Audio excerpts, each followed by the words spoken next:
তিনচুকীয়া জিলাৰ এই মাৰঘেটা মহকুমাত আজি মুখ্যমন্ত্ৰী ডক্টৰ হিমন্ত বিশ্ব শৰ্মা আহিছে আৰু এই তিনচুকীয়া জিলাতে আজি আমি আদিবাসী ছাত্ৰ সন্থা প্ৰতিবাদ কৰিছো।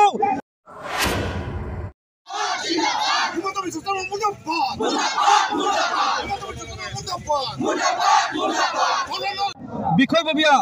কেন্দ্ৰ সমিতিৰ সন্মানীয় সভাপতি ৰেজান হৰ আৰু সম্পাদক দেৱেন উৰাং ডাঙৰীয়াৰ উপস্থিতিত আজি আমি তিনচুকীয়াত মুখ্যমন্ত্ৰী ডক্টৰ হিমন্ত বিশ্ব শৰ্মাক প্ৰতিবাদ কৰিছোঁ। আমি ঘোৰ নিন্দা কৰিছোঁ, কাৰণ আমাৰ এই তিনচুকীয়া জিলাৰ এই মাৰঘেটা মহকুমাত আজি মুখ্যমন্ত্ৰী ডক্টৰ হিমন্ত বিশ্ব শৰ্মা আহিছে আৰু এই তিনচুকীয়া জিলাতে আজি আমি আদিবাসী ছাত্ৰ সন্থা প্ৰতিবাদ কৰিছোঁ, ঘোৰ নিন্দা কৰিছোঁ, ঘোৰ কলা পতাকা প্ৰদৰ্শন কৰি আমি মুখ্যমন্ত্ৰী ডক্টৰ হিমন্ত বিশ্ব শৰ্মাক প্ৰতিবাদ কৰিছোঁ। ইয়াৰ একেটাই কাৰণ যে অসমত বসবাস কৰা আদিবাসীসকলক আজিলৈকে কিয় জনজাতিকৰণৰ মৰ্যাদা দিয়া নাই, অসমত বসবাস কৰা আদিবাসীসকলক আজিলৈকে কিয় মাটিৰ পট্টা দিয়া নাই, অসমত বসবাস কৰা আদিবাসীসকলক কিয় আজিলৈকে জাতিগত প্ৰমাণ পত্ৰ শুদ্ধকে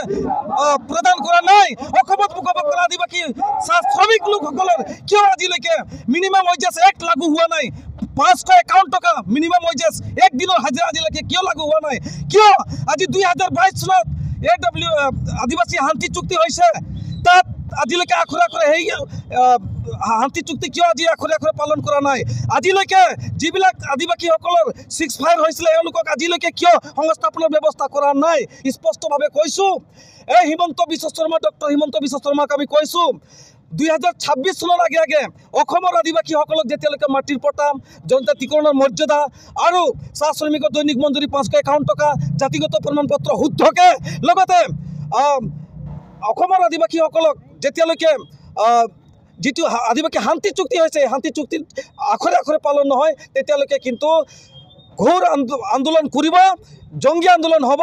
আৰু 2026 চনত সম্পূৰ্ণভাৱে বিজেপিক বৰ্জন কৰা হ'ব, স্পষ্ট কথা।